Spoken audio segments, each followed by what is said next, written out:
अस्सलाम वालेकुम ladies and gentleman. मेरा नाम अदनान बशीर है और मैं आपको आज की इस नशिस्त में खुशामदीद कहता हूँ। ये नशिस्त दो एतबार से बड़ी अहमियत की हामिल है। पहले एतबार से तो जो सफ़र मैंने इस नशिस्त पे तकरीबन आज से 4 साल पहले शुरू किया था एज़ अ होस्ट, उस सफ़र का आज इख्तिताम होगा। और दूसरी इस नशिस्त की खूबी ये है कि आज जो यहाँ पे हमारे गेस्ट होंगे वो पहले यहाँ होस्ट हुआ करते थे। आइए चलते हैं उनकी तरफ जाने से पहले मैं उनका तारुफ़ आपको करवाए देता हूँ। आपने अपने कम्पेटिटिव एग्ज़ाम्स की जर्नी का आगाज़ 2016 में किया। 2016 में सीएसएस और पीएमएस दोनों में आपको फेलियर का सामना करना पड़ा।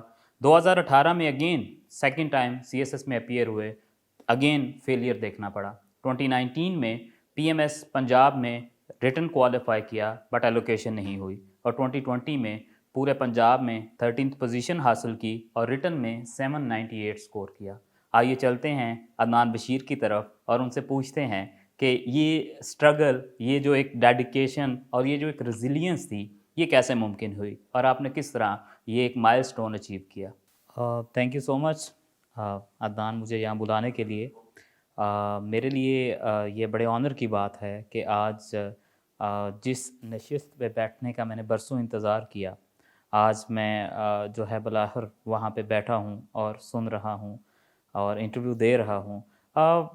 फीलिंग्स का इज़हार तो बड़ा मुश्किल है, क्योंकि अगर आप मुझसे सच पूछें तो अभी जो एक कोक स्टूडियो का गाना चल रहा है, उसमें वो एक लिरिक्स हैं जो मुझे बड़े फिट बैठते हैं मेरी ज़ात के ऊपर, जिसमें वो कहता है कि मैं राज़ी अपनी ज़ात तूं, मैं उत्ते अपनी औकात तूं।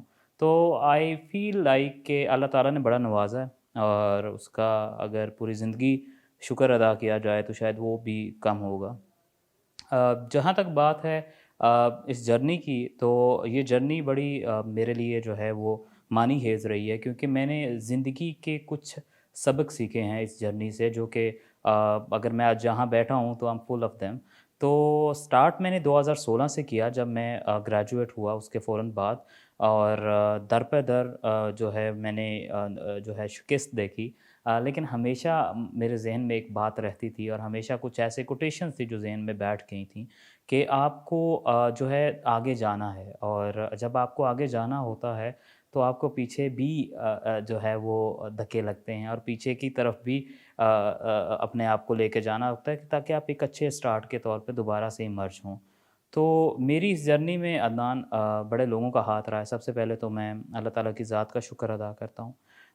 हज़ूर पाक सल्लल्लाहु अलैहि वसल्लम की जो है वो शफ़ाअत का जो है वो मेरे ऊपर एक रहा, मैं कामयाब हुआ। मेरे वालिदैन, मेरे भाई जो हैं इमरान बशीर, मेरे लिए बड़े रोल मॉडल हैं। मेरे फ़ादर बशीर अहमद जो है, जिनकी कंसिस्टेंट सपोर्ट थी इस थ्रू आउट प्रोसेस में।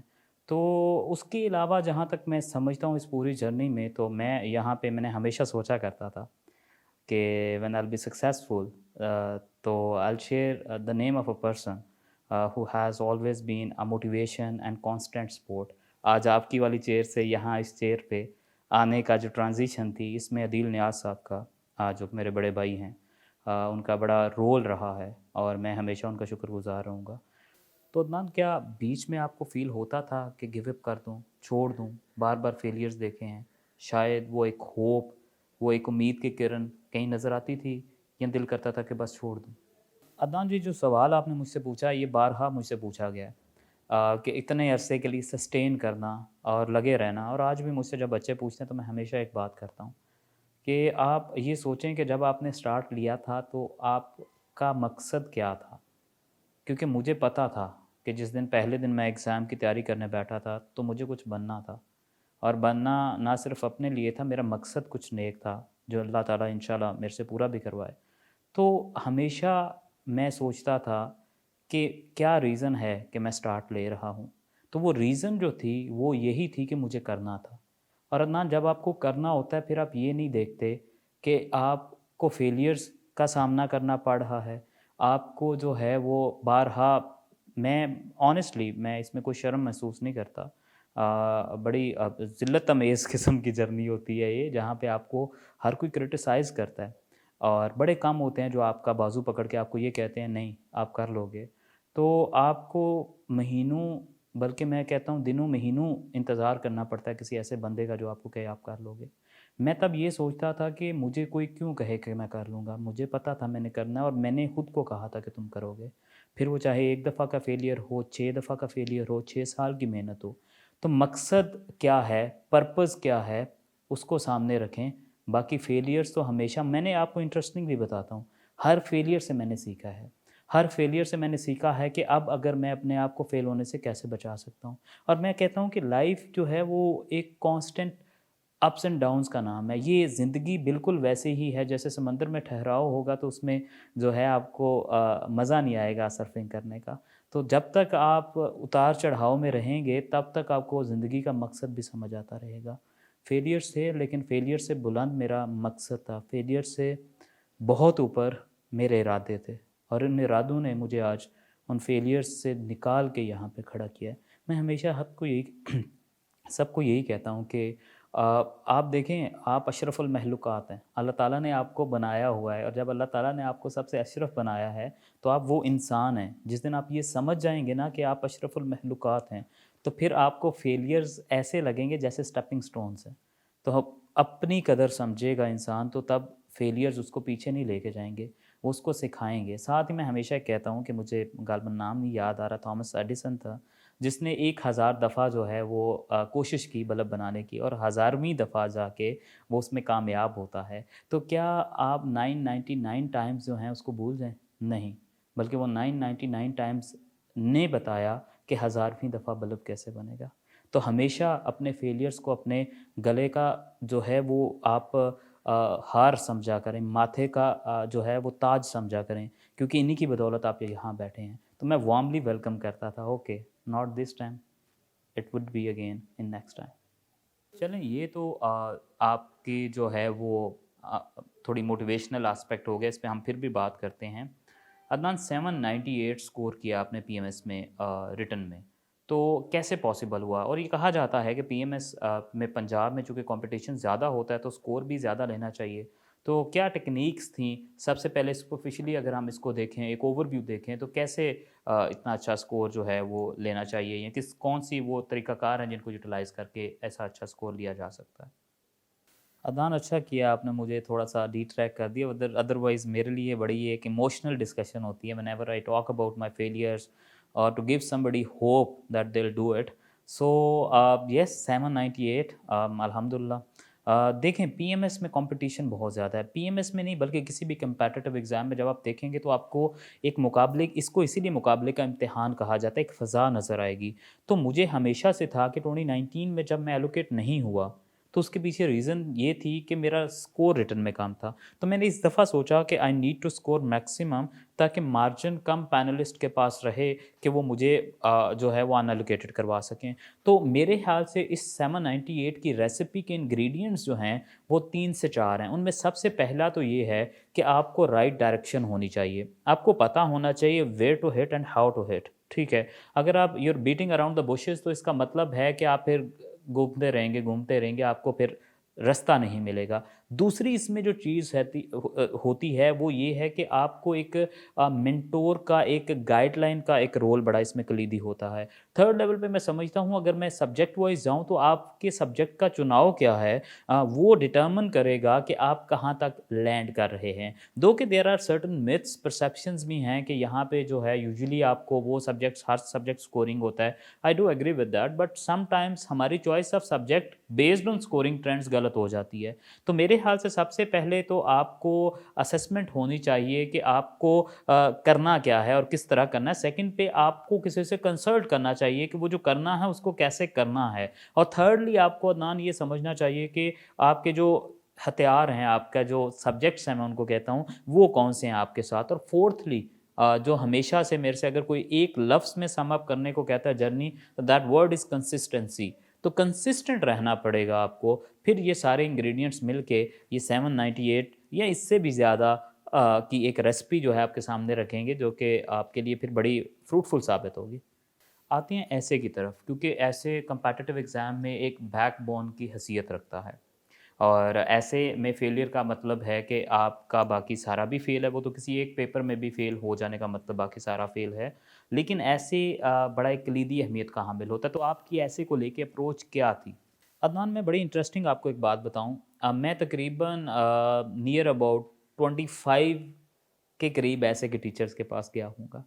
और आपको पता है हर ऐसे के टीचर ने जो मुझे, जिसको हम कहते हैं मंजन बेचा है, वो ऐसा था कि मैं कंफ्यूज हो जाता था कि मैंने इसको वाकई करना या नहीं करना।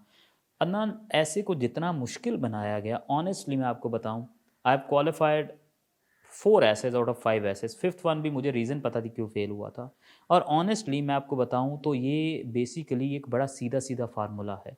ये इतना सीधा फार्मूला है कि आप इसको कॉम्प्लिकेट करोगे तो आप इसमें फेल होगे। अगर आप इसको एज इट इज़ पकड़ लोगे और सिर्फ ये समझ लोगे कि ये डूज और डोंट्स हैं और वो 1 या 2 क्लास से बाहर की गेम ही नहीं है। हाँ, अगर आपकी इंग्लिश ठीक नहीं है तो फिर उसके लिए आपको पहले किसी इंग्लिश के उस्ताद या मेंटोर के पास जाना पड़ेगा। बट अगर आपकी इंग्लिश ठीक है, आपको पता है कि एस ई एस कहाँ पे लगाना है, तो इसका मतलब ये है कि आप ऐसे को सिर्फ डूज एंड डोंट्स को समझ के इजीली पास कर सकते हैं। मैं आपको ऑनेस्टली बता रहा हूँ, 25-26 उस्ताद के पास गया, मैं टीचर्स के पास गया, बट एट द एंड कभी मुझे कहीं पे थीसिस स्टेटमेंट वाले चक्कर में फंसा दिया जाता था, कहीं पे मुझे इंट्रोडक्शन को लिखवाने वाले चक्कर में फंसा दिया जाता था, कहीं पे जी आप आउटलाइन कैसे फ्रेम करते हैं उस चक्कर में फंसा दिया जाता था। तो इन चक्करों से निकला जब मैं, तो तब मुझे रियलाइज़ हुआ कि ये तो इतना आसान है। Step 1, steps 2, step 3, 2, 4, 6, maximum 7 hours की एक्सरसाइज है। उसके बाद आप उड़ें। मैं, मेरे पास अभी भी कोई बच्चा आता है तो मैं उसको कहता हूँ कि अगर आपकी इंग्लिश ठीक है,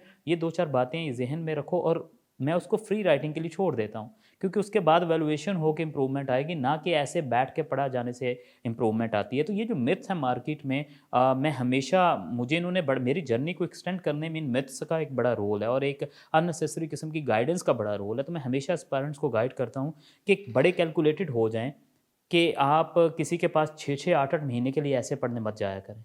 आप देखें कि आपकी इंग्लिश वीक है तो इंग्लिश को पढ़ें, बाकी ऐसे लिखने से आता है। It is written practice in fact. तो मेरी जब भी किसी से डिस्कशन होती है, जो अच्छे मेंटोर्स हैं ऐसे के, तो बिल्कुल they are on the same page कि इसमें जितना ज़्यादा आप टेक्निकलिटीज़ से दूर जाएंगे, कि आपको थीसिस स्टेटमेंट कंस्ट्रक्ट करनी है, मेन आर्ग्यूमेंट होगा, आप एंटीथेसिस लेकर आएँ, सपोर्टिंग आर्ग्यूमेंट आएगा, ऐसा कुछ नहीं होता। सिर्फ एक बात जहन में रखें कि जो आपका एग्जामिनर है, जो एफपीएससी है, उसने एक लाइन दी हुई है आपको, right, make a comprehensive, make an outline and write 2500 to 3000 words ऐसे। इसके अलावा जो कुछ है वो मार्केट में अपने आप को बेचने के लिए है। तो इसलिए be simple, be very natural and you'll do it. तो ये जो कहा जाता है एक इसको जो है मार्केट में एक मिथ समझें या रियलिटी समझें, कि ऐसे के अंदर जो है आपको थीसिस स्टेटमेंट लिखना पड़ता है, आपको हुक से स्टार्ट लेना पड़ता है, आपको बड़ा क्रिटिकली जो है वो एक एक लाइन, इवन के एक एक आर्ग्यूमेंट को बिल्ड करना पड़ता है। क्या आप समझते हैं कि ऐसे इतना ही मुश्किल है या इसको मुश्किल बनाया गया है? देखिए अदनान, मैंने पहले भी आपको थोड़ा सा जिक्र किया है इसी सेंस में। देखिए इतना मुश्किल है नहीं है जितना मुश्किल बना दिया गया है। तो मैंने जैसे पहले भी आपको बताया है कि make an outline and write 2500 to 3000 words ऐसे, दैट्स इट। उसके ऊपर जो है फर्दर जो कुछ भी करना है वो हमें करना है, और वो जितना सिंपलेस्ट होगा, जितनी बेसिक इंग्लिश के साथ होगा, कोई हाई वोकेबलरी नहीं चाहिए, वो उतना ज़्यादा जो है मेरे ख्याल से वो आपके लिए फ्रूटफुल होगा। अच्छा, समझ गया हूँ मैं आपकी बात। एक ओवरव्यू दे दें मुझे कि ऐसे जो है अगर हम 1 मिनट में उसको एक्सप्लेन करें, उसकी एनाटॉमी क्या है, उसको किस तरह लेके जाया जा सकता है, इंट्रोडक्शन को, आउटलाइन को, मेन बॉडी को, पैराग्राफ किस तरह, साइज़ क्या होना चाहिए, कंक्लूजन कैसे लिखना चाहिए। तो ये गिवन टाइम में एक बड़ा अच्छा एक जो है एस्पायरेंट्स के लिए हेल्पफुल एक चीज़ हो सकती है। अदनान, आपने ठीक बार बार मुझसे जो आप क्वेश्चन इस पे कर रहे हैं, ये इतना ही ज़रूरी है, इस पे बार बार सवाल किए जाएं, लेकिन राइट डायरेक्शन में। देखें, अगर 1 से 2 मिनट में मैं आपको समराइज़ करके दूं, तो मेरे नज़दीक ऐसे कुछ इस तरह है कि सबसे पहले तो आपने आउटलाइन कंस्ट्रक्ट करनी है, और जब आप आउटलाइन लिख रहे होंगे तो आउटलाइन में जो इंट्रोडक्शन है, जो आउटलाइन में इंट्रोडक्शन की हेडिंग है, उसके अंदर अपने स्टांस की क्लैरिटी दे देनी है आपने। और वो थीसिस स्टेटमेंट कतई नहीं होगा। मैं हमेशा कहता हूँ कि ये लफ्ज़ भी यूज़ ना किया जाए, बिकॉज थीसिस स्टेटमेंट है क्या? Again this is my experience and it has been applied 5 times and every time it remained successful. वो ये है कि थीसिस स्टेटमेंट बेसिकली क्रक्स होता है आपके पूरे ऐसे का। मैं लॉजिकली बात करता हूँ, जैसे मैं हमेशा कहता हूँ कि जैसे गॉडफादर मूवी अल पचिनो की, उसमें कहता है लेट्स रीज़न। तो मैं कहता हूँ रीज़नेबल लगे तो मेरा आर्गूमेंट बाय करें, अदरवाइज छोड़ दें। देखें, थीसिस स्टेटमेंट जब आप लिखने जा रहे हैं तो आप अपने ऐसे का क्रक्स जो है वो एग्जामिनर को दे रहे हैं। What if under that circumstances pressure वो आपको सूट ही ना कर रहा हो क्रक्स पूरे ऐसे को, तो आप very instantly on very first impression you would lose marks. तो क्या ज़रूरत है, जब आपने पूरे पेपर्स के पैसे दिए हुए हैं तो आप उतनी स्ट्रेटजी के साथ जाएं कि पूरा पेपर वो आपका पढ़े। देखें, लिख सकते हैं आप थीसिस स्टेटमेंट, लेकिन फिर वो इतनी वेल आर्टिकुलेटेड होनी चाहिए, क्योंकि हर दूसरी थीसिस स्टेटमेंट जो लिखवाई जाती है उसका एंड किस पे हो रहा होता है, socio political and economic consequences. तो मैं कहता हूँ कि हर दूसरे ऐसे में जब ये सिमिलर चीज़ें रिपीट हो रही होती हैं तो ये भी आपको एक टेंट डालती हैं। जैसे फॉर इंस्टेंस हम टॉपिक ले लेते हैं क्लाइमेट चेंज अ मिथ और रियलिटी। तो मैं जो आपको इंट्रोडक्शन कह रहा हूँ, जो आउटलाइन के अंदर इंट्रोडक्शन की हम नंबर 1 हेडिंग देते हैं, उसके अंदर स्टांस देना है, वो आप 2 से 3 लाइन में सिंपलेस्ट फॉर्म में दे दें। आप ये कह दें कि owing to the catastrophic challenges climate change is no more a myth, it has become a reality. तो ये देखें, ये आपने थीसिस स्टेटमेंट नहीं लिखी, आपने अपने ऐसे की क्लैरिटी प्रेजेंट कर दी है, जिसका मतलब ये है कि आप उसको आपकी आउटलाइन या इंट्रोडक्शन पूरा पढ़ के एंड पे जाके नहीं ढूंढना पड़ेगा कि इसने स्टांस क्या लिया है। तो मैं हमेशा कहता हूँ, जब आप किसी मेंटोर के पास जाते हैं तो उससे मैक्सिमम ये पूछा करें कि अपने फेलियर के चांसेस को मिनिमाइज कैसे किया जाए। So this is the first step to minimise your failure chances. उसके बाद देखें, जो सेकंड और थर्ड आपकी हेडिंग आती है आउटलाइन के अंदर, वो डायरेक्टली आपके क्वेश्चन को टैकल करनी चाहिए। देखें, if you're missing out and if you're beating around the bush and you're not hitting the bullseye, इसका मतलब ये है कि you would lose importance of the essay, you would lose the attention of the examiner। तो आपने second third जो heading है वो डायरेक्ट हिट करनी है। जो आपका क्वेश्चन क्लाइमेट चेंज मिथ और रियलिटी, आपने रियलिटी का स्टांस ले लिया है, तो सेकंड हेडिंग आएगी जो आपको सब्सटेंशिएट करेगी, आपके स्टांस को वैलिडेट करेगी कि इंडिकेटर्स डिपिक्टिंग क्लाइमेट चेंज और रियलिटी। आप इसके नीचे फिर इंडिकेटर सारे लिख लें, आगे जो कुछ भी है। थर्ड फोर्थ पे जितना फिर आपका ऐसे को आप डायनामिक कर सकते हैं करें, और उसके बाद फिर कंक्लूजन की तरफ आ जाते हैं। कंक्लूजन में अगेन आपने एक ऑप्टिमिस्टिक किस्म का एक जो है ना, एक सजेस्टिव येट पॉजिटिव मैसेज दे देना है that there is this problem of climate change, but with certain measures it can be altered which would not only protect our generation but future generation as well. तो आप ये इस तरह करके outline को कंस्ट्रक्ट करते हैं, ठीक है। अच्छा जी, आउटलाइन के अंदर जो चीज़ें आपने नहीं करनी, अगर आप मेन हेडिंग्स जो हैं उनको आप फ्रेजेस में लिख रहे हैं तो कोशिश करें सारी फ्रेजेस में लिखें। अगर मेन हेडिंग्स आर्गुमेंट्स में आ रही हैं तो कोशिश करें सारे आर्गुमेंट्स में लिखें। And for God sec, I have done this experiment many times कि हर बंदा प्रॉब्लम कॉजेज सोल्यूशन की हेडिंग के साथ चला जाता है। प्लीज़ इसके सिनोनिमस वर्ड्स यूज़ करें। अगर फॉर इंस्टेंस सजेशन देनी है तो आप उसकी जगह ये कह सकते हैं measures to mitigate climate change, ways to counter the menace of climate change. तो थोड़ा सा डिफरेंट रहें। अब जब सेकंड पार्ट इंट्रोडक्शन का, फॉर गॉड सेक, इंट्रोडक्शन में आप कतअन इंट्रोडक्शन को अपना किसी कोटेशन से ना स्टार्ट करें, ना ही इंट्रोडक्शन में फैक्ट रिपोर्ट, ना ही इंट्रोडक्शन में इस तरह की कोई एग्जांपल दिया करें, बिकॉज इंट्रोडक्शन आपका एक स्नैपशॉट होता है पूरे ऐसे का, और उसके अंदर वो देखना चाहता है कि इसकी ऑब्जर्वेशन अंडरस्टैंडिंग पूरे ऐसे के बारे में क्या है। तो उसके अंदर ये चारों चीज़ें नहीं होंगी। और कोशिश किया करें, ग्रामर का भी अक्सर मुझसे पूछा जाता है, तो मैं कहता हूँ SES, जिसको हम सब्जेक्ट वर्ब एग्रीमेंट कहते हैं, ये वाली जो चीज़ है ये बड़ा कलीदी अहमियत की हामिल होती है आपके इंट्रोडक्शन के अंदर। तो इसकी मिस्टेक ना करें, ये मेजर आपका जो है ना ग्रामेटिकल मिस्टेक्स कंसीडर की जाती हैं। बाकी फिर इस तरह की और लंबी बहस है जो कि फिर बहुत लंबी चले जाएगी, लेकिन ये चीज़ें कुछ जो इंट्रोडक्शन में होनी चाहिए, एक बैलेंस साइज़ हो आपके पैराग्राफ का, कोई नंबर ऑफ पैराग्राफ कोई नहीं होते कि इतने लिखें तो ही होता है। कंक्लूजन में कोई नई बात नहीं करनी, आपने समराइज़ कर देना है। एंड वन लास्ट थिंग, जो आपकी देखें, जो आपकी आउटलाइन होती है और इंट्रोडक्शन जो होता है वो दोनों सिंक्रनाइज होने चाहिए। बेसिकली मैं इसको in other words layman language में कहता हूँ कि आउटलाइन आपका शेर है और इंट्रोडक्शन आपकी तशरीह है। तो क्या शेर तशरीह से अलग हो सकता है या तशरीह शेर से अलग हो सकती है? तो मेरे हाथ से गिवन द सिनेरियो के टाइम कम है, तो ये एक थोड़ा सा चीज़ जो है जिसको मद्देनज़र रखना चाहिए। जी ठीक है, ये तो हमने ऐसे की बात की। अब ऐसे के साथ जो दूसरा रिलेटेड पेपर होता है वो हमारा प्रेसी का पेपर होता है, जो कि अगेन उतना ही अहमियत का हामिल होता है, क्योंकि दोनों में इंग्लिश ज़ुबान का जो है आपका मयार उसको चेक किया जाता है। तो प्रेसी में मुझे ये पहले बताएं कि कौन से कंपोनेंट्स हैं प्रेसी पेपर के अंदर जहाँ पे हमें फोकस बहुत ज़्यादा करना चाहिए और जिनको सिक्योर करके हम कहीं ना कहीं फेलियर के चांस को मिनिमाइज़ कर सकते हैं।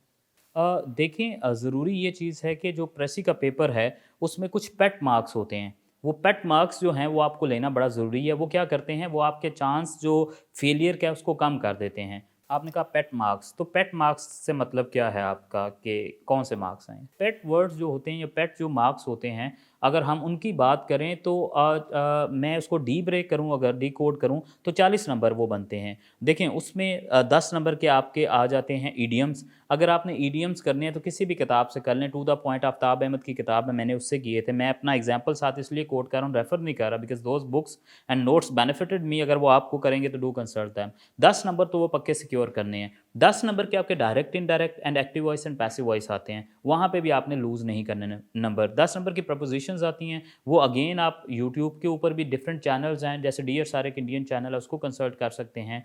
इसी तरह फिर फोर्थली आपका एक हाका आ जाता है, एक आपने ऐसे ही एप्लीकेशन या लेटर लिखना होता है, वो भी 10 नंबर का होता है। अब देखिए ये जो 40 नंबर हैं ना, ये वो नंबर हैं जो अगर आप प्रिपेयर करके जाएँ तो आप इसमें से 35 सिक्योर कर सकते हैं, और यही सेफेस्ट अप्रोच है कि आप प्रेसी को पास कर दें। और इसी वजह से पीएमएस में यूजुअली प्रेसी को पास करना कंपैरेटिवली ईजी होता है, क्योंकि आपके पास गिने चुने नंबर होते हैं, आपकी झोली में होते हैं, उनको अच्छी तरह से उठाएं, समेटें और जाएं। और उसके बाद फिर बाकी अगर हम बात करें चीज़ों की, तो वो उसमें फिर आ जाता है आपका प्रेसी आ जाती है, और कंप्रीहेंशन इसमें नहीं होती, और पैराग्राफ एक्सपेंशन आ जाती है। ठीक है, तो इसमें जो एक हमारा कॉम्प्रीहेंशन का पैसेज होता है, वो इंक्लूडेड नहीं होता, जो कि दूसरे कंपेटिटिव एग्जाम्स में होता है। तो यहाँ पे आपके पास प्रेसी का पेपर है, प्रेसी अंदर है, उसके अंदर एक पैराग्राफ एक्सपेंशन है। तो प्रेसी तो चलो ठीक है, वो आपने हमें बता दिया। पैराग्राफ एक्सपेंशन जो है वो उसके बारे में आपका क्या व्यू है, और उसको किस तरह लेकर चलना चाहिए। और लेटर और एप्लीकेशन भी बीच में आपने जैसा कि हमें बताया आते हैं, तो उनके लिए भी क्या कोई पेट मार्क्स होते हैं, या उनको कैसे निकाला जा सकता है? देखिए, coming to your 3 questions, number 1 मैंने प्रेसी का आपको अभी बताया नहीं है। प्रेसी का मैंने बताया कि प्रेसी एग्जिस्ट करती है, प्रेसी को करने का भी एक तरीका है। पेट मार्क्स का मैंने आपको लेटर एप्लीकेशन का बताया था, उसमें जो पेट मार्क्स की आप जो क्वेश्चन करना चाह रहे हैं वो मैं समझ गया हूँ। बेसिकली उसमें आप कह रहे हैं कि फॉर्मेट जो होता है ऊपर, to the headmaster XYZ, इसके नंबर होते हैं, यस इसके भी नंबर होते हैं, लेकिन मैटर के भी नंबर होते हैं। तो आप फॉर्मेट को भी समझें, और मैटर जो अंदर लिखना है उसके भी इक्वल इंपॉर्टेंस होती है, तो दोनों को लेकर चलें। प्रेसी जो है, प्रेसी देखें सीधी सीधी सिंपल लैंग्वेज के साथ आपने लिखनी है। ठीक है, उसमें आइडिया एक्सट्रैक्ट करें, ओरिजिनल पैसेज का कोई वर्ड रिपीट ना करें। अगर अननेसेसरीली आप however, moreover, therefore, thence forth लगा रहे हैं, तो for God sake don't do that, it would look unnatural. ठीक है, अगर लग रहा है कनेक्टर तो लगाएं, नहीं तो इसे कोहेरेंस में, सीक्वेंस ऑफ आइडिया के साथ सेम टेंस में कर जाएं। ठीक है, जहाँ तक पैराग्राफ एक्सपेंशन है तो ये एक डिफरेंट चीज़ है, जिसको मेरे ख्याल से मैंने सेंट्री रिफ्लेक्शन है लेट प्रोफेसर मंजूर मिर्ज़ा साहब की बुक उधर से किया था। वहाँ पे they would tell you the art of learning paragraph writing. तो पैराग्राफ एक्सपेंशन एक बड़ा इसमें क्रूशल चीज़ हो सकती है, वहाँ पे मैक्सिमम स्कोर आप कर सकते हैं, लेकिन उसको भी सिंपलेस्ट वर्डिंग में लिखना है, लेकिन येट उसके अंदर आपने लिटरेचर को इनकॉर्पोरेट करना है, उसके अंदर आपने मैक्सिमस यूज़ करने हैं, उसके अंदर आपने जो है वो अच्छा, जिसको हम कहते हैं फिलोसॉफिकल लैंग्वेज जो है वो लिखनी है, ताकि उसको वो, क्योंकि वो जो 20 नंबर का पैराग्राफ एक्सपेंशन है, वहाँ वो जज कर रहा है कि ये एस्पायरेंट जो है इसकी इंग्लिश का लेवल क्या है, कितनी अच्छी इसकी कंप्रीहेंशन है। तो ये बड़ा ज़रूरी है, आप इसमें बड़े मैक्सिमम स्कोर कर सकते हैं। तो इसके ऊपर भी जो है, और सोर्स मैंने प्रोफेसर मंजूर मिर्ज़ा साहब का बता लिया, आप उसको कंसल्ट कर सकते हैं। अदनान, इंग्लिशेस के बाद जो सबसे ज़्यादा क्रूशल पेपर समझा जाता है प्रोविंशियल मैनेजमेंट सर्विस के एग्ज़ाम में पंजाब में, वो जनरल नॉलेज का पेपर है, जहाँ पे चूँकि आपको 100 मार्क्स के MCQs होते हैं, और आपने वहाँ पे 40 स्कोर करना होता है। लेकिन मैं खुद भी जो है एस्पायरेंट रहा, जब मैंने देखा कि ये तो बड़ा मुश्किल हो जाता था, इस तरह जो है 40 नंबर लेना भी पॉसिबल नहीं हो पाता था। तो ये आपके नज़दीक इसकी क्या स्ट्रेटजी है? जैसा कि अदनान आपने कहा, तो मुझे एग्जैक्टली याद है, मैं आपको देखता था, और जब भी मेरी आपसे डिस्कशन होती थी, तो ये एक बड़ा क्रूशल पेपर है जो है जनरल नॉलेज का। अच्छा, इसको there is all together a different approach. अगर आप ये समझ रहे हैं कि किसी एक किताब को या पास पेपर्स को पकड़ के आप जनरल नॉलेज के पेपर को कर जाएंगे, तो ये एक बहुत बड़ा मिथ है। आपको इस मिथ से बाहर आना चाहिए, ये इस तरह नहीं होगा।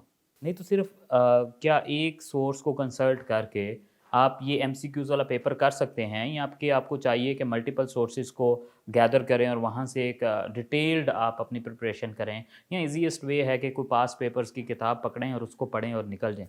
आपके नज़दीक ये दोनों, जो मुश्किल वाला भी और आसान वाला भी, दोनों जो मेथड हैं, इनमें आपने कौन सा यूज़ किया और कौन सा यूज़ करना चाहिए?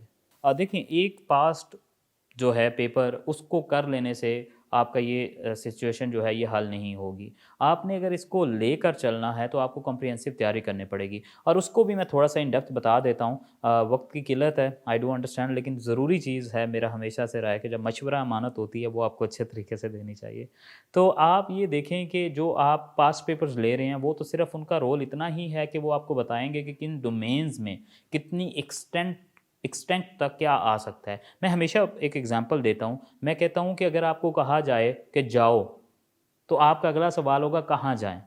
और अगर मैं आपको कहूँ इस्लामाबाद जाओ, तो आपको पता होगा कि इस्लामाबाद जाना है। तो डेस्टिनेशन मैटर्स।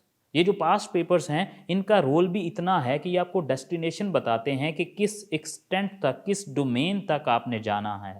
आपने इस्लामाबाद जाना है या आपने कहीं भी जाना है, तो ये क्लैरिटी तो पहले पास्ट पेपर से लें आप। जब आप पास्ट पेपर से क्लैरिटी ले लेते हैं, उसके बाद जो अगला काम आ जाता है वो आता है कि आपने उन जो टॉपिक हेड्स को निकाला है पास्ट पेपर्स में से। फॉर इंस्टेंस कोई भी बिग बुक ऑफ पीपीएससी है वर्ल्ड टाइम्स की, आप उसको कंसल्ट करें, उसमें से सारे पास्ट पेपर्स के मेन हेड्स को निकालें पहले। उसके बाद मेक योर ओन नोटबुक, उसको लिखें एक पेज के ऊपर। उस पेज के ऊपर जब आप उसको लिख लेंगे, फॉर इंस्टेंस मैं आपको और आसानी पैदा करता जाता हूँ, एग्जांपल देता हूँ। आपने एक पेपर किया 2007 का जिसमें आया कि हाईएस्ट माउंटेन कौन सा है, तो अब आपको पता चल गया कि वो माउंटेन से रिलेटेड सवालात पूछता है, तो आपने अपने टॉपिक हेड में माउंटेन लिख दिया। जब आपने माउंटेन लिख दिया, फिर अगला आपने देखा तो उसने कहा कि पाकिस्तान में कितने डेजर्ट हैं, तो आपको पता चल गया डेजर्ट से रिलेटेड भी वो सवालात पूछता है। तो इस तरह करके आप क्या करेंगे, आप एक अपनी बुक जो है वो मुरतब करेंगे। आप सारे टॉपिक हेड्स को निकालते जाएंगे। 25 से 50 पेपर जब आप कर लेंगे तो आपके पास टॉपिक हेड्स रिपीट होना शुरू हो जाएंगे। तो वो सारे टॉपिक हेड्स को निकालें जितने भी बनते हैं,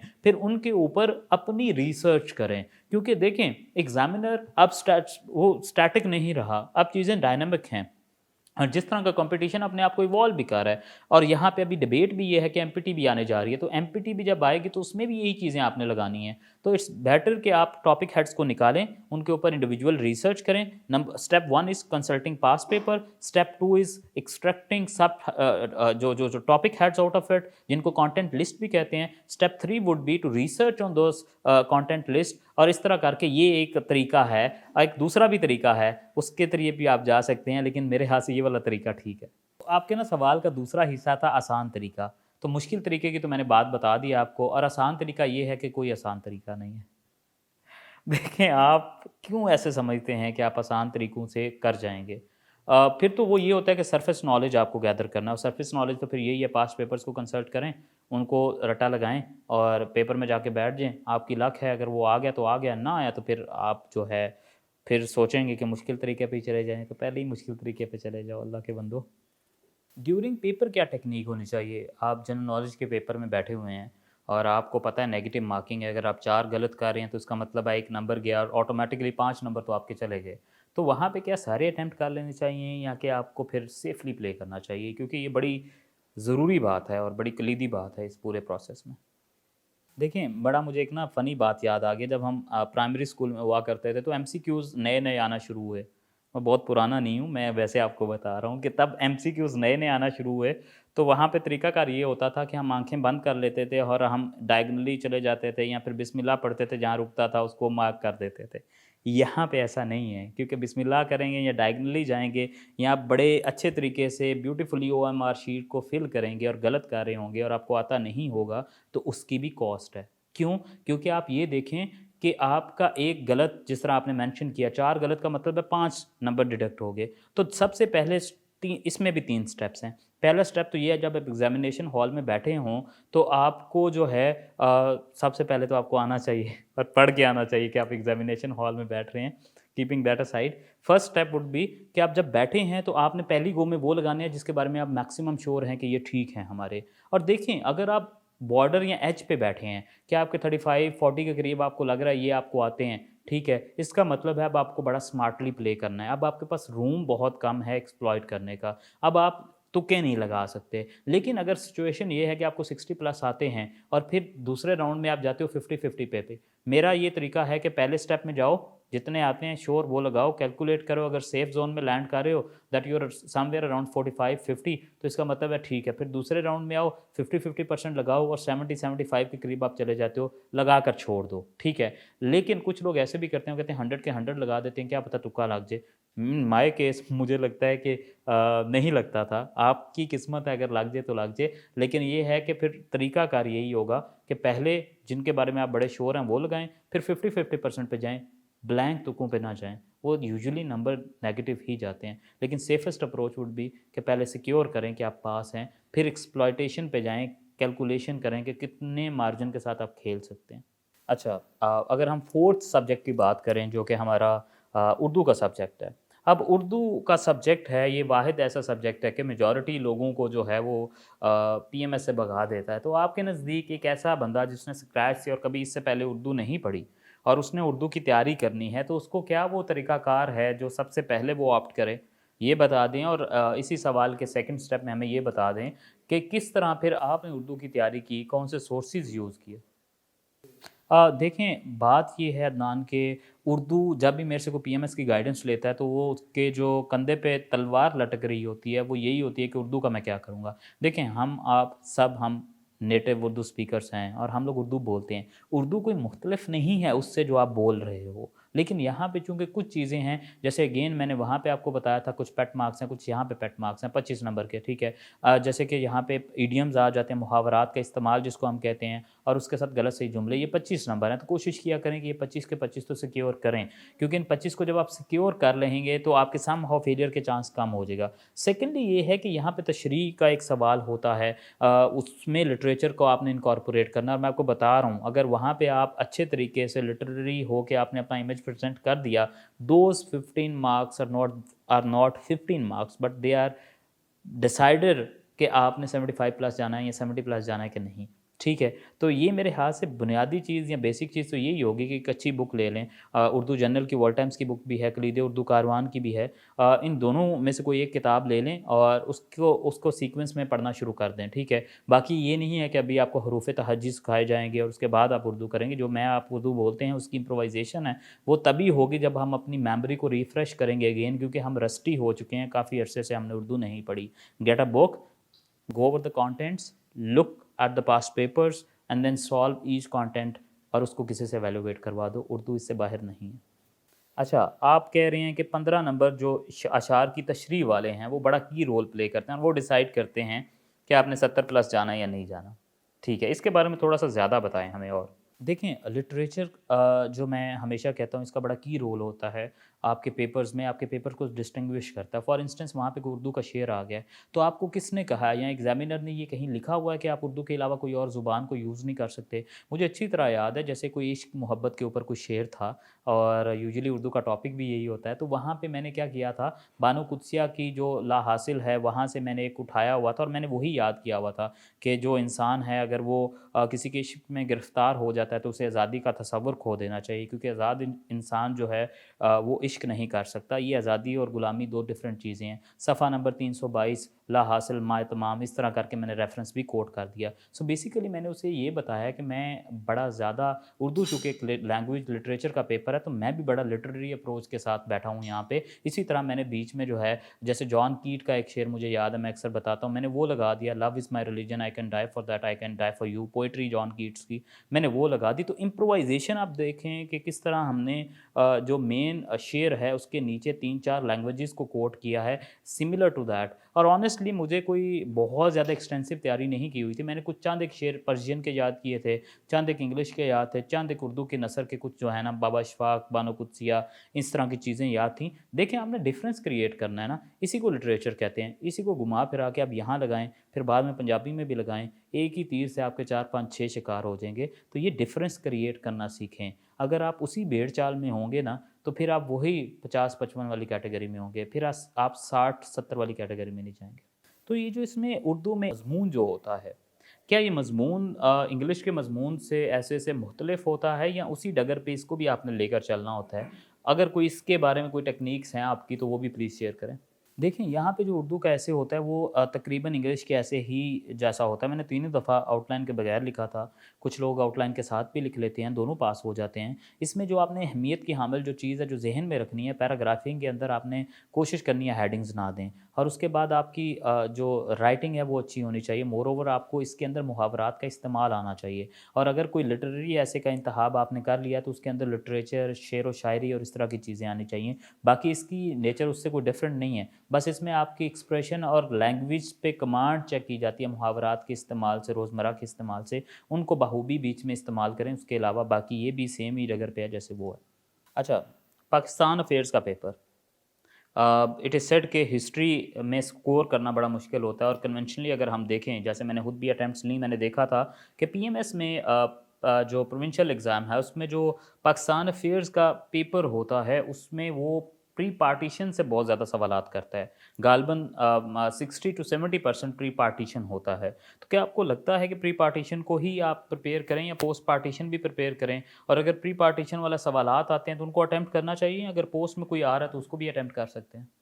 देखिए अदनान, ये बड़ा पर्टिनेंट क्वेश्चन आपने मुझसे पूछा है। देखें, हिस्ट्री का पोर्शन इसमें बहुत ज़्यादा होता है, और आपको कोशिश भी ये करनी चाहिए कि हिस्ट्री वाले सवालात ही को अटेम्प्ट करें, क्योंकि यहाँ पे एक रफ़ एस्टीमेट ये है कि आपका तकरीबन अगर 7 से 8 सवालात पूछे जा रहे हैं तो उनमें से 4 से 5 हिस्ट्री के पोर्शन में होंगे। फॉर फर्दर ईज़ मैं यहाँ पे उसको भी ब्रेक कर देता हूँ 3 पार्ट्स में। देखें, हिस्ट्री में भी आप 712 मोहम्मद बिन कासिम से स्टार्ट होकर 1857 तक आते हैं। इस पूरे फेज़ में आपसे हार्डली 2 से 3 सवालात पूछे जा सकते हैं। यहाँ किसी पर्सनैलिटी जो कि शाह वलीउल्लाह हो सकता है, शेख अहमद सरहिंदी हो सकता है। सेकेंडली उसमें ये है कि एवोल्यूशन ऑफ मुस्लिम सोसाइटी हो सकता है। Third question can be related to जो है आपका role of ulemas and Sufis in Islam, projection in subcontinent. Second phase 1857 से स्टार्ट होता है और वो आता है आपका 906 तक। इसमें सर सैयद मेनली और ब्रिटिश एडमिनिस्ट्रेशन से रिलेटेड कोई एक आधा सवाल पूछा जा सकता है। इन 2 फेजेज़ में से 1 या 2 सवाल पूछे जा सकते हैं। जो मेन आपका जो है वो एरिया जिसको आपने प्रिपेयर करना है, वो क्रिएशन ऑफ मुस्लिम लीग से लेके 906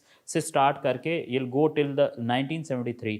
अब ये जो पूरा फेज़ है इसमें 6 से 7 सवालात आपसे पूछे जाएंगे, जो है वो तकरीबन 4 से 5 सवालात पूछे जाएंगे, और उसमें भी प्री पार्टीशन ज़्यादा फोकस में होगा। पोस्ट पार्टीशन में मेनली आपसे जो पूछा जाएगा वो अर्ली प्रॉब्लम्स पूछा जाएंगी, कॉन्स्टिट्यूशनल डेवलपमेंट पूछा जाएगा, ऑब्जेक्टिव रेजोल्यूशन उसमें आ जाता है, सेलिएंट फीचर्स का कंपैरिजन आ जाता है। और उसके बाद 1973 टिल नाउ जो आपका फोर्थ फेज़ है उसमें सिर्फ 1 आपसे या 2 सवालात पूछे जा सकते हैं, जिनमें यूजुअली इश्यूज़ होते हैं, इकोनॉमिक इश्यूज़, एग्रीकल्चर इश्यूज़, या फिर कोई शॉर्ट 10 मार्क्स का पूछा जाता है।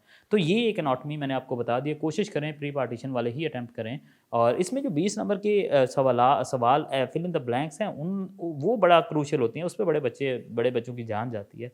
उसको बड़े तरीके से प्रिपेयर करना चाहिए। बिल्कुल, मैं इसी तरफ आने वाला था। आपने मुझे कहा कि इसमें जो फिल इन द ब्लैंक्स हैं, वो चूँकि अभी उसमें हमारे पास तो कोई ऑप्शंस का जो है वो मार्जिन नहीं होता, तो उसको फिर हम कैसे लेकर चलें? देखें, फिल इन द ब्लैंक्स बड़ी जान जाती है इससे सब लोगों की। अच्छा, मैंने एक काम किया था, and I would recommend you and every other candidates, आप तो अब कर गए हैं, तो जो और कोई करना चाहता है उसकी बात कर रहा हूँ मैं। तो ये है कि उनको मैं ये सजेशन दूंगा कि आपने पीएमएस जब से स्टार्ट हुआ है तो 2005 ऑनवर्ड्स आपको 2021 तक फिल इन द ब्लैंक्स मिल जाएंगी पास्ट पेपर्स की। देखें, अगर सिर्फ और सिर्फ आप वही सारी कर जाएंगे तो you can score 10 to 12 marks out of them. ये रिपीट होती हैं, तो ये पहला स्टेप तो ये है कि उनको करें। सेकंड स्टेप ये है कि जब आप जनरल नॉलेज की तैयारी कर रहे होंगे तो मेनली अपने जहन में रखें कि 1857 से 1947 तक जो आपने जीके प्रिपेयर करना है उसको क्रोनोलॉजिकल ऑर्डर में लिख दें। उसमें से बहुत सारी आपकी फिल इन द ब्लैंक्स निकल आएंगी, क्योंकि ये बहुत बड़ा एक फियर होता है कि उसमें चूंकि हमने अपने पार्ट से फिल करना होता है, एमसीक्यूज में तो हम कहीं पे भी लगा सकते हैं। तो इसकी यही 2 स्ट्रैटेजीज हैं। पास्ट पेपर की फिल इन द ब्लैंक्स को निकालें, 200 के करीब बनेगी, write them in your own words, in your on your own papers. और सेकेंडली ये है कि क्रोनोलॉजिकल ऑर्डर में 1857 टिल 1947 जो है इसको लिख लें। इनमें से आधे से ज़्यादा तकरीबन 10 से 12 से 14 नंबर आप सिक्योर कर जाएंगे। अच्छा, ये बात जो है, अब ये मेजॉरिटी कैंडिडेट्स को इस चीज़ का पता नहीं है कि ये इतनी शॉर्ट आप जो है वो टेक्निक के साथ इतना अच्छा स्कोर गेन कर सकते। यहाँ से मेरे हाथ से जो पास्ट पेपर्स को यूटिलाइज़ करने वाला एलिमेंट है वो भी बड़ा उजागर हो जाता है कि पास्ट पेपर्स जो हैं आप उनको पहले करें, उसके बाद इनको यहाँ लेकर चलें। Yes, past papers, without past papers present and future papers are nothing. तो पास्ट पेपर्स आपने एग्जैक्टली सही कहा, उनका रोल बड़ा ज़रूरी है और हमें उनको यूटिलाइज़ करना चाहिए। तो इस्लामियात का हमारा जो कंपल्सरी का 6th पेपर होता है, उसके बारे में आपका क्या कहना है कि उसको लेकर कैसे चलना चाहिए? क्या उसमें आयात, रेफ़रेंसेस, इन चीज़ों को ऐड करना चाहिए? देखें, ज़रूरी है ऐड करना, क्योंकि अगर आप देखें एक डिफ़रेंस है, एक बच्चा है वो आयात भी लिख रहा है और अरेबिक में लिख रहा है और साथ में उसके जो है वो हदीस भी लिख रहा है, साथ में रेफ़रेंस भी लिख रहा है, साथ में जो है वो कोई बुक भी कोट कर रहा है, और एक बच्चा है जो सिर्फ़ अपनी बुनियादी या बेसिक नॉलेज के साथ सिर्फ़ इस्लामियात को करंट अफ़ेयर के पैटर्न पे अटेम्प्ट कर रहा है, तो उसको स्कोर तो नहीं मिलेगा। और दूसरी बात यहाँ पे ये है कि इस्लामियात मुश्किल नहीं आयतें याद करना। बहुत सारी आयात ऐसी हैं जो हमने बचपन से याद की हुई हैं और बचपन से हमारे साथ चलती आ रही हैं, ठीक है? बहुत सारी आयात हमारे साथ चलती आ रही हैं, तो आप उन्हीं आयत को इम्प्रोवाइज़ेशन देखें, बड़ी ज़रूरी है। हाउ डू यू इम्प्रोवाइज़, ये मैटर करता है कि आपने एक्स्ट्रा एज कितना लेना है। तो येस, इनको मेंशन करें, जैसे कि मैंने आपको बताया है कि इसके बगैर तो करंट अफेयर का पेपर लगेगा, इस्लामियात का तो लगेगा ही नहीं। और उसमें जो है उसमें ग्राफ्स को ऐड करें, उसमें जो है वो फ्लो चार्ट्स बनाएं इस्लामियात के पेपर में, दूसरे पेपर्स की तरह। नहीं, इस्लामियात में ग्राफ्स का क्या मतलब है? मतलब इसको हम कैसे ऐड कर सकते हैं? इसके बारे में थोड़ा और बताएँ।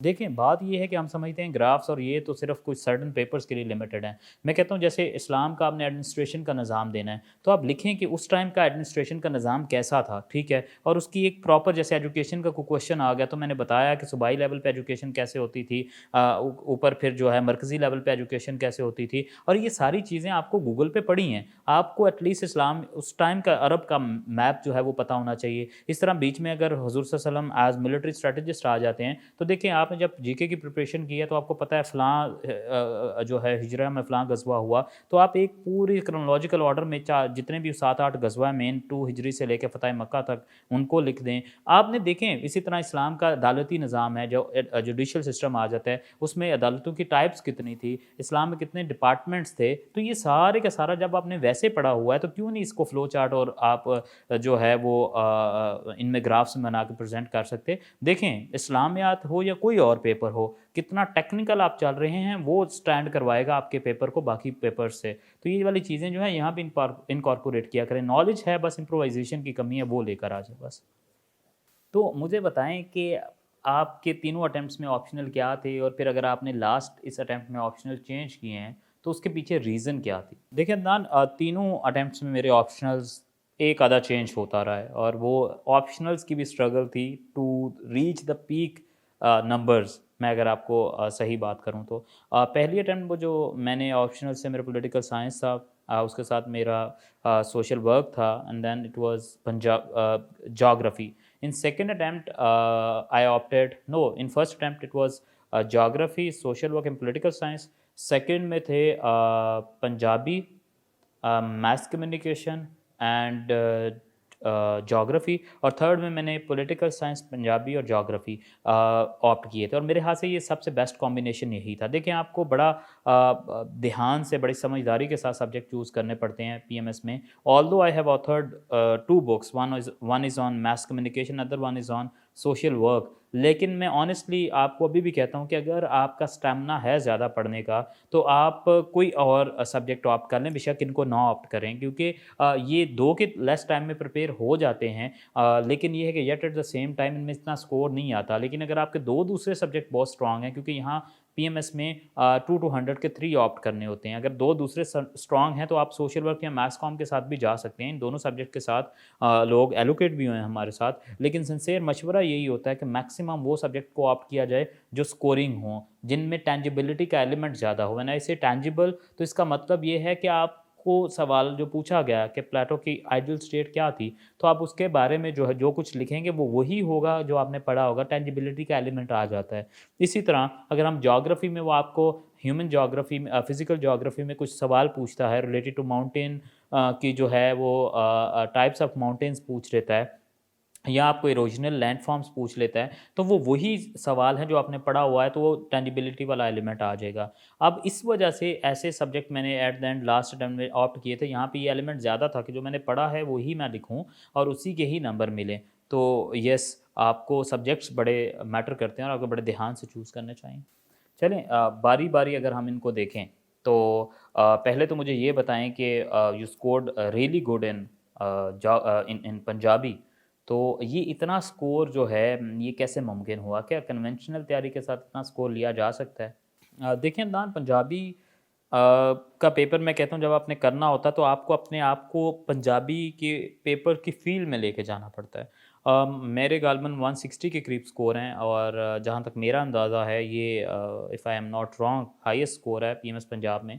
पंजाबी के पेपर में कन्वेंशनल तैयारी तो होती ही होती है। कन्वेंशनल तैयारी के साथ मैं इसके ऊपर एक पूरा अलग से लेक्चर भी दे सकता हूँ, लेकिन अगर समराइज़ करूँ तो ये है कि पंजाबी के पेपर में वही जो लिटरेचर की बात मैंने आपसे बात की इस्लामियात के पेपर में, यहाँ पे भी आपने 5 के करीब जो है मेन थीम लाइफ की इंसान की होती है। मोहब्बत, मोहब्बत में नाकामी होती है, आपकी ज़िंदगी होती है, मौत होती है, हलाकियात या समाजियात जिनको हम कहते हैं। इन पाँचों के ऊपर 5 लैंग्वेजेज़ उसमें आपकी अरेबिक आ जाएगी, इंग्लिश आ जाएगी, पंजाबी आ जाएगी, उर्दू आ जाएगी और पर्शियन आ जाएगी। इन 5 लैंग्वेजेज़ के ऊपर इन 5 मेन टॉपिक्स की रिसर्च करनी है और फिर आपके पास लिटरेचर का मंबा आ जाएगा। अब इसको आपने इनकॉर्पोरेट करना है। पहला स्टेप तो ये है। सेकंड स्टेप ये है कि पंजाबी का पेपर कतई डिफरेंट नहीं है। यहाँ पे भी आपने जैसे वो डायलेक्ट्स का पूछ लेता है पंजाबी के, तो मैप बनाएं पूरा पंजाब का कहाँ पे कौन सा डायलेक्ट बोला जाता है। वो अगर आपसे पूछता है कि पंजाबी दा मुड की है, ठीक है, फिर आपने दरावड़ी है या आर्याई है, तो फिर आपने बताना है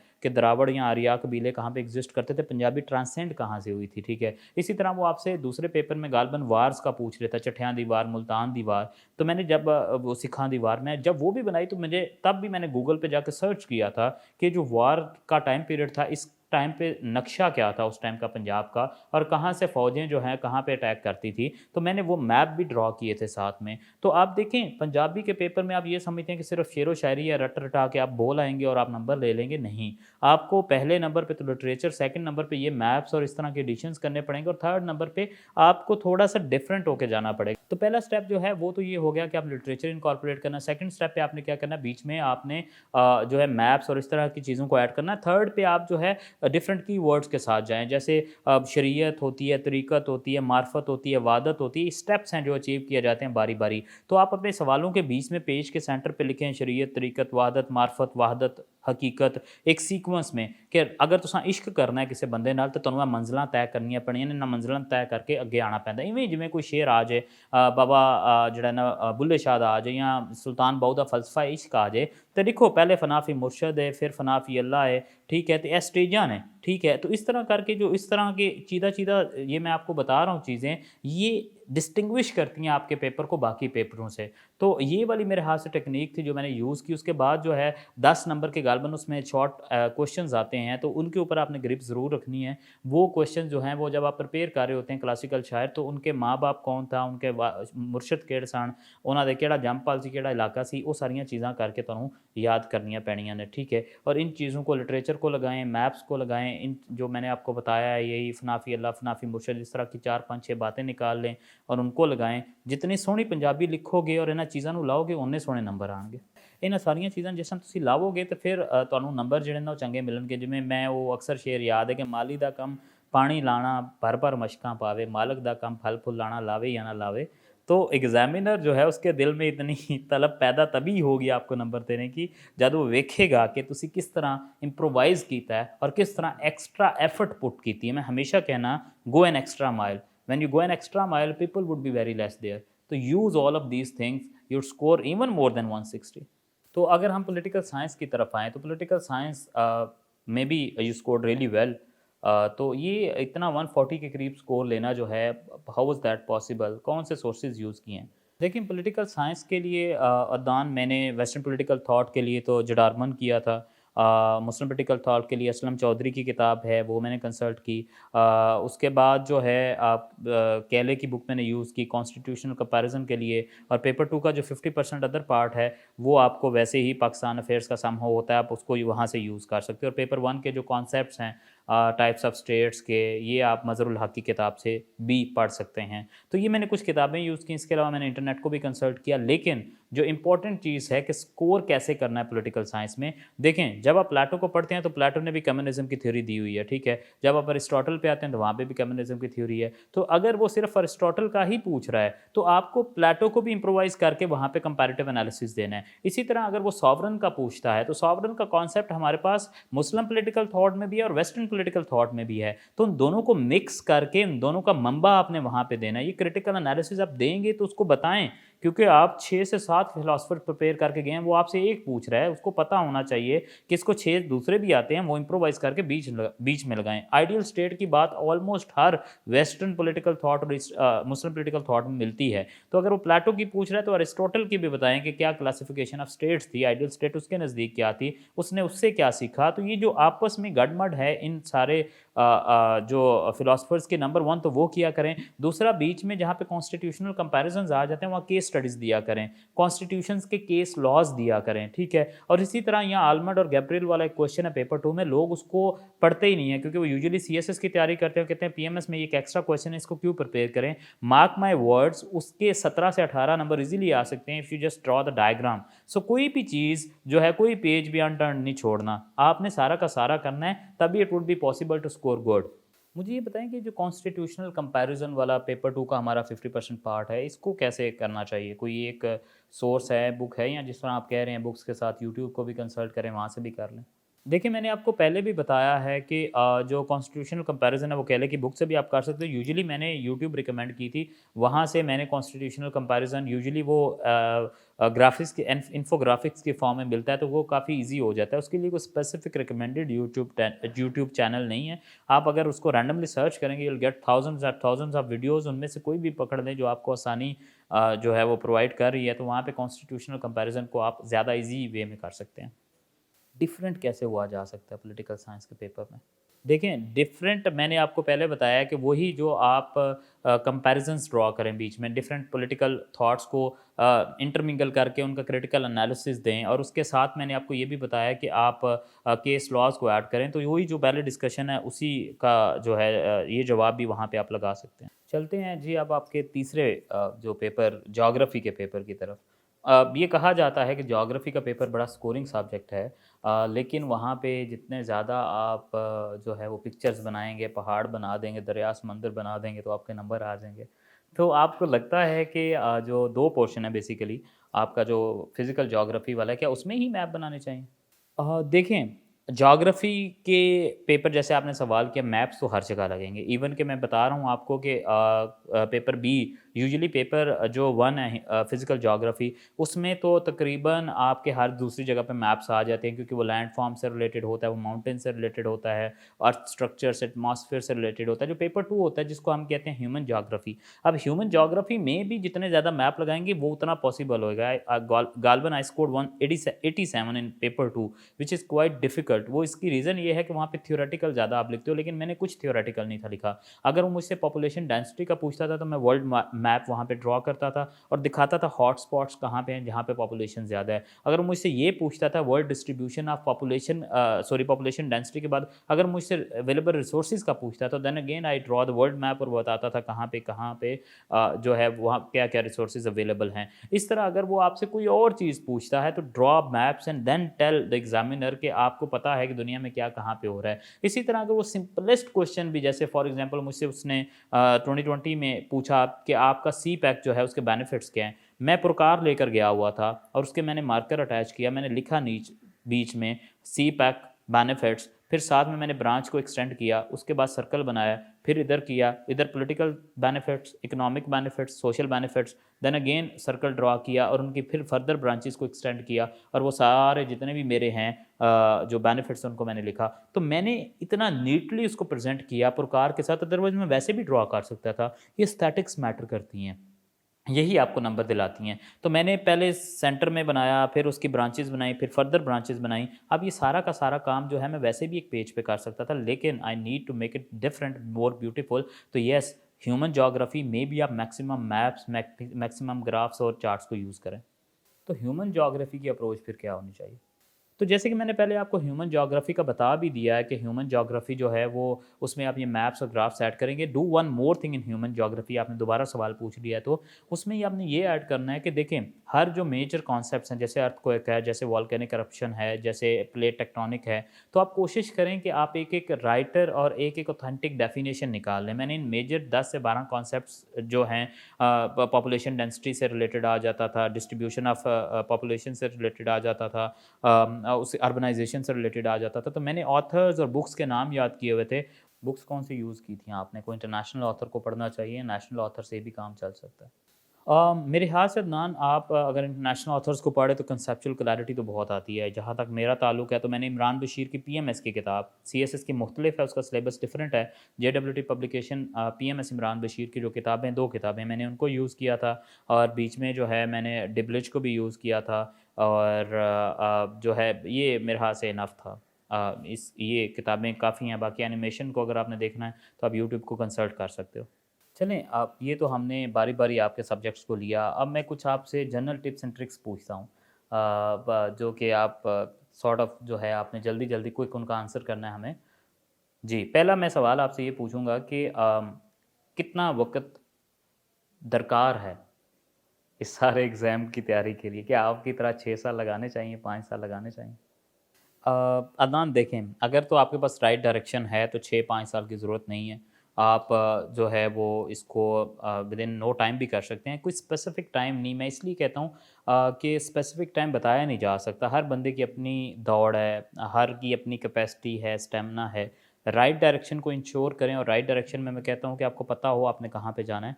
बाकी 4 महीने भी लग सकते हैं, 6 भी लग सकते हैं, 8 भी लग सकते हैं।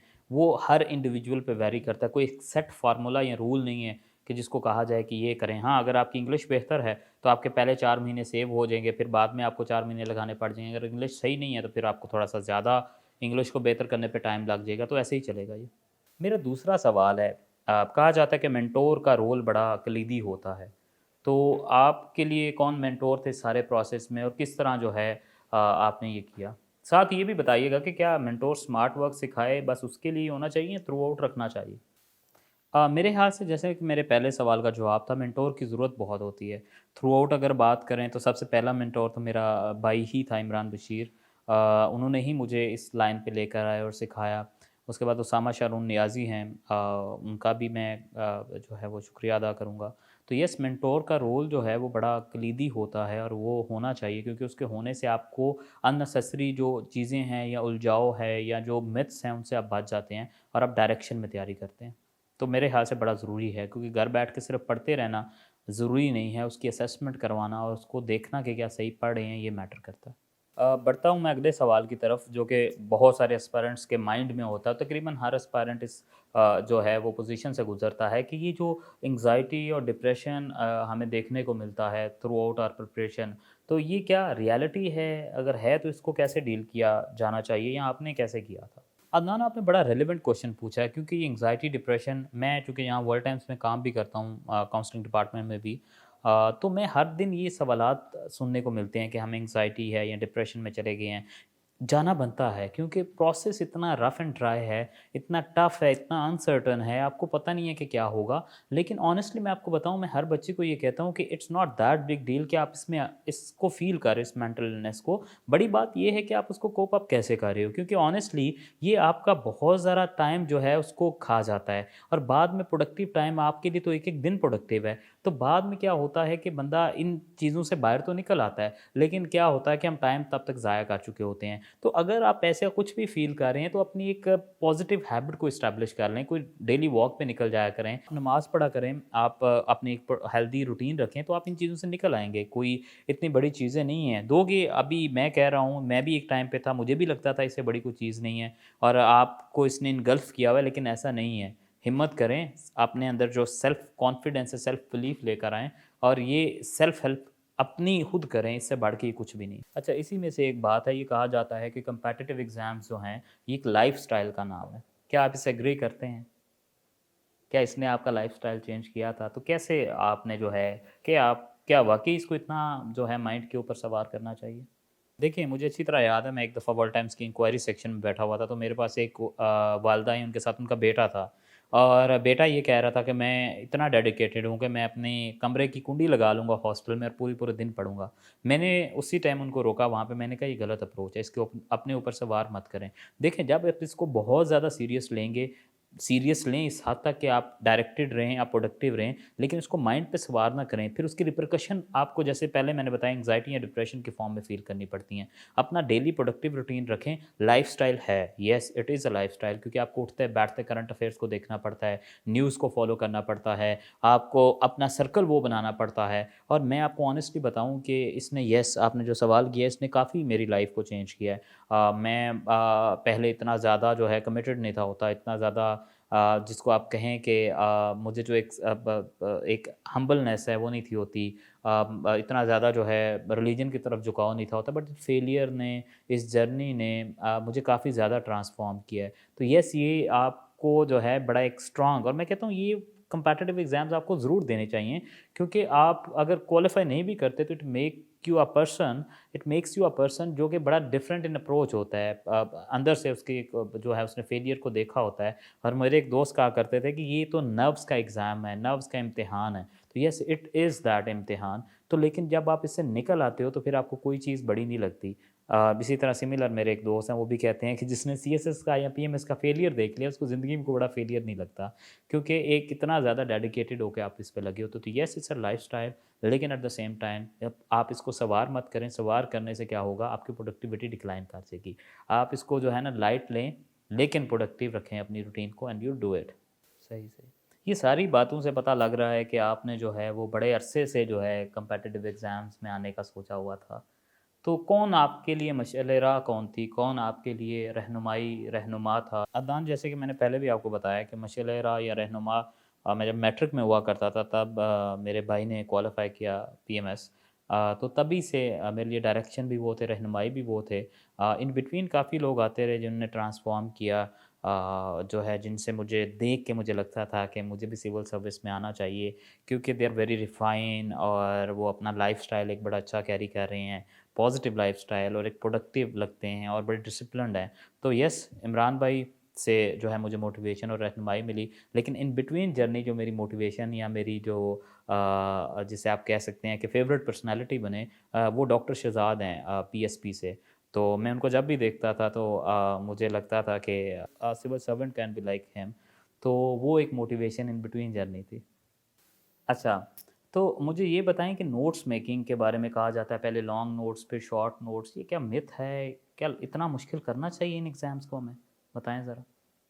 देखिए अदनान, हमने इस एग्ज़ाम को इतना मुश्किल कर दिया है कि अब बच्चे डरते हैं। मेरी एक सीनियर ब्यूरोक्रेट से डिस्कशन हो रही थी, मुझे कहते थे कि जब हम पेपर दिया करते थे तो हमें ये इतनी ज़्यादा कॉम्प्लिकेशन में जाने की ज़रूरत नहीं होती थी। हम सिंपली जाके देते, और मैं आपको ऑनेस्टली बताऊँ वो सिंपली तरीका ठीक था। आपको राइट डायरेक्शन और गाइडलाइन हो तो सिंपलेस्ट वे में आप जाके जो है वो एग्ज़ाम दे के पास कर सकते हैं। Short notes, long notes, mid short notes, देखें नोट्स क्या होते हैं? नोट्स वो चीज़ है जो आपकी कॉम्प्रिहेंशन है अबाउट दैट पर्टिकुलर सब्जेक्ट। आप अगर कहीं लेक्चर ले रहे हैं, लेक्चर लेके वही नोट्स हैं, आप पहले उनको किस लेंथ तक शॉर्ट करोगे, फिर उनको जो है आप लॉन्ग करोगे, इस इन बखेड़ों में मत पड़ें प्लीज़। अगर आपको लग रहा है कि आपने जो लेक्चर लिया है उसमें कुछ चीज़ एडिशन करनी है तो एडिशन करें। वो अगर 4 पेज पे है, अगर आपकी सेंस को क्लियर कर रही है, आपके आइडिया को क्लियर कर रही है, आपकी अंडरस्टैंडिंग को क्लियर कर रही है, तो वही नोट्स हैं, वो ना लॉन्ग है ना शॉर्ट है। अगर वो 10 पेज पे है तो भी वो ठीक है। अगर as far as the only criteria to me is कि अगर आपकी वो क्लैरिटी है तो आधा पेज भी है तो नोट्स हैं। तो मेरे नज़दीक शॉर्ट लॉन्ग नोट्स वाला कोई मिथ नहीं है। आपकी अंडरस्टैंडिंग कितनी आ रही है और कितना आप उसको कंसेप्चुअली क्लियर कर रहे हैं अपने पॉइंट को, वो चाहे 1 पेज पे हो या 12 पेज पे हो, वो आप पे डिपेंड करता है। अब चलते हैं जो है वो इंटरव्यू की तरफ। तो आप तो चूँकि खुद इंटरव्यू दिया करते थे और इंटरव्यू लिए भी बहुत इस सीट पे बैठ के, तो आपके लिए तो इंटरव्यू आसान होगा या मुश्किल था? क्या स्ट्रैटेजी यूज़ की आपने? देखें, आपने बिल्कुल ठीक कहा अदनान, मैं उस सीट पे 4 साल बैठा हूँ, इसके अलावा मैंने बड़े इंटरव्यूज़ किए हैं। लेकिन आपको पता है कि जब आप उस सीट पे बैठ के इंटरव्यू जैसे अभी आप कर रहे हैं, तो उसकी एक फ़ील डिफरेंट होती है, but when you are in a formal interview तो आपको अलग से प्रिपेयर होके जाना पड़ता है। आपकी ड्रेस सेंस क्या है, आपने बोलना कैसे है, आपने कहाँ पे कैजुअल नहीं होना, कहाँ पे आपने ऐसी वर्डिंग यूज़ करनी है, कितना आपने करंट अफेयर्स को प्रिपेयर करना है। तो ऑल टुगेदर वो डिफरेंट कॉम्बिनेशन होता है, तो वो इस इंटरव्यू से थोड़ा-सा डिफरेंट होता है। तो yes, I prepared for it, और वो डिफरेंट टेक्निक्स के साथ मैं गया था। Your interview went for 57 minutes. तो क्या उधर क्या कोई वहाँ पे कोई शुगल मेला लगा हुआ था? क्या करते रहे इतना टाइम? कैसे गुज़ारा? क्या एनवायरनमेंट क्या था? ये बड़ा लर्निंग फ़ेज़ होता है जो लोग आपको देख रहे होते हैं। बताएँ कि इतना लंबा इंटरव्यू जाने की रीज़न क्या थी? और इंटरव्यू में आपने क्या-क्या, कोई कोई यादगार वाक़या हुआ हो या कोई ऐसा इंसिडेंस जो आप यहाँ बता सकें? देखिए कोई जो है ऐसा कोई मैं अगर आपको कहूँ शुगर मेला तो नहीं था चाह रहा, वो एक बड़ी टेंस एनवायरनमेंट होती है। यस, मैं आपको बता रहा था, इट वेंट फॉर 57 मिनट्स। उन 57 मिनट्स में मेरा मैक्सिमम इंटरेक्शन चेयरमैन साहब के साथ था। और चेयरमैन साहब ने यस, अगर आप इंटरेस्टिंग इंसिडेंट्स की बात करेंगे तो यस, चेयरमैन साहब ने मुझसे पूछा कि you remained unallocated last year, how was it, feeling क्या थी। तो फिर मैंने उनको बताया कि you prepare for the exam for like a year and then you appear in the written, you qualify the written। अब आप रिटर्न क्वालिफाई कर जाते हो तो आप आधे असिस्टेंट कमिश्नर लग अपने आप को समझने लग जाते हो। And then again you give interview, then you wait for the final result, और जब आपको पता अनएलोकेटेड हो जाते हो आप, तो मैंने कहा leave this decision to you sir, you decide के वेदर इट वाज पेनफुल और नॉट। तो वो मुझे लगता था कि एक थोड़ा सा जो है ना ब्रेक थ्रू था, क्योंकि आपने देखें इमोशनली इंगेज भी करना होता है, yet at the same time आपने वहाँ पे अपनी मिजरीज़ को काउंट नहीं करवाना होता। बड़े एलोक्वेंट मैटर में आपने अपने पॉइंट्स को कन्वे करना होता है। उसके अलावा चेयरमैन साहब ने मुझसे पूछा फिर कि लेंथ उसकी ड्यूरेशन इसलिए ज़्यादा होगी, कुछ क्वेश्चन, मेरा ज़्यादातर जो इंटरव्यू है वो मेरी पर्सनैलिटी से रिलेटेड रहा, मैं जो इंटरव्यू करता हूँ इससे रिलेटेड रहा। और उसके बाद उन्होंने मुझसे पूछा कि आप जो है रिफॉर्म्स क्या सजेस्ट करेंगे अगर हमने पीपीएससी को करना है, जो है वो चेंज करना है, तो उसके ऊपर इस वजह से लंबी डिस्कशन होगी। But one thing I must add at the end कि द पैनल वाज वेरी जो है वो the panel was very formal, they were very literate, और मुझे बड़ा अच्छा लगा, एक सेकंड के लिए भी फील नहीं हुआ कि I was in that environment. वो आपको बड़ा कंफर्टेबल कर देते हैं, और ऑनेस्टली बड़ा मेरिटोक्रेसी की बेस पे वो सारी की सारी चीज़ें लेकर चल रहे थे। तो yes, it was a good interaction, good 57 minutes, and I will always remember those 57 minutes because those 57 minutes changed my life. And yes, it was a roller coaster through out. तो ये सब और बड़ी चीज़ें हैं जो मैं बताना चाहता हूँ, लेकिन वक्त की किल्लत है, नहीं बता पाऊँगा। Overall it was a good experience. At the end मैं आपको जो है for the very last time इस सीट से भी आपसे जो है 2 मिनट वो सच्चाई जो है जानना चाहूँगा, जो एस्पिरेंट्स को पता हो कि अगर उनने इस फील्ड में आना है तो उनको क्या चीज़ें हैं जो जहन में रखनी चाहिए। Thanks to you as well for guiding thousands and thousands of people from this seat। मेरे ख्याल से जो बात आपने मुझे की है, अगर मैं ऑनेस्टली आपसे बात करूं तो मेरे नज़दीक जो competitive एग्ज़ाम्स की जर्नी है, इसमें जो सबसे ज़्यादा ज़रूरी चीज़ है वो ये है कि आप अपने साथ सिंसियर रहें। आपको पता होना चाहिए कि आप जो शॉट खेल रहे हैं उसमें आपका अपनी लगन या अपना मन कितना है। इट डज़न्ट मैटर कि आप फेल होंगे, आप सोचें ये कि आप फेल होंगे। क्यों? क्योंकि देखें, आप जब किसी मैदान में उतरते हो तो आप प्रोबेबिलिटीज़ को पैरेलल लेकर चलते हो। और मैं हमेशा से, मुझे वो एक शेर याद आता है कि जिस दस्त से कोई मक्तल में गया वो शान सलामत रहती है। ये जान तो आनी जानी है, इस जान की तो कोई बात नहीं। तो बात ये है कि कितना आप जो है जवान मर्द की तरह इस सारे फेज़ को गुजारते हो, वो मैटर करता है। कंसिस्टेंट रहें अपनी एफ़र्ट में, राइट डायरेक्शन जो है उसका साथ कभी ना छोड़ें। अगर कोई मेंटोर प्रॉक्सिमिटी में है तो उससे गाइडलाइन लेते रहें। अगर आप 1000 किताबें भी पढ़ लेंगे उनका कोई फ़ायदा नहीं है अगर आप लिख नहीं रहे। लिखें, और अगर आप सिर्फ लिख रहे हैं और किसी को चेक नहीं करवा रहे तो भी आप अपना नुकसान कर रहे हैं। लिखें, चेक करवाएं, कंसिस्टेंट रहें, अल्लाह की ज़ात के ऊपर यकीन रखें, क्योंकि अगर आपके नसीब में ये लिखा है तो आपको ये मिलना है। मुझसे पूछा जाता है मोटिवेशन क्या है, क्या मोटिवेशन होनी चाहिए। मैं कहता हूँ 2 मोटिवेशन रखें ज़िंदगी में जब आप इस जर्नी में आए हैं। पहली मोटिवेशन तो ये है कि आपको करना है, मैंने इससे आपको करना है तो आपको करना है, फिर चाहे कुछ भी हो। और दूसरी मोटिवेशन ये रखें कि अगर अल्लाह की ज़ात ने आपको यहाँ डाल दिया इस इम्तिहान में तो इसका मतलब है वो, मतलब ये है कि वो आपसे करवाना चाहता है, क्योंकि अननेसेसरीली कोई किसी को कहीं नहीं डालता। और अल्लाह की ज़ात हर इंसान को 70 माओं से ज़्यादा प्यार करती है। तो लैसल इंसान इल्ला मासा, जिसकी तुम मेहनत कर रहे हो वही तुम्हारा मुकद्दर है। इंसान को मेहनत करनी चाहिए, यकीन, और सबसे बढ़ के सब्र रखना चाहिए, क्योंकि अगर आप सब्र नहीं रख रहे, सब्र तो पैगंबरों का शेवा है, सब्र करें, चाहे वो एक दिन करें, चाहे वो 6 साल करें, चाहे वो पूरी ज़िंदगी करें। हम सुना करते थे कि सब्र का फल मीठा है, मैंने चखा है, वाकई बड़ा मीठा है। Wishing you all the best for your future journeys and all the best for your future endeavors. Thank you so much for having me here and for bearing me. Thank you so much, Adnan, for coming here. Thank you so much, Hawatino Hazrat. मेरा ये यादगार सफ़र आज इस नशिस्त से अख्ताम को पहुँचा और इस पूरे फेज़ से मैंने बड़ा सीखा, बड़ा लर्न किया। And wishing you all of the best, जो आ रहे हैं, जो अभी एग्ज़ाम दे रहे हैं, जो कमिंग ईयर्स में एग्ज़ाम देंगे। अल्लाह ताला आप सबका हामी व नासिर हो। जज़ाकल्लाह। अल्लाह हाफ़िज़।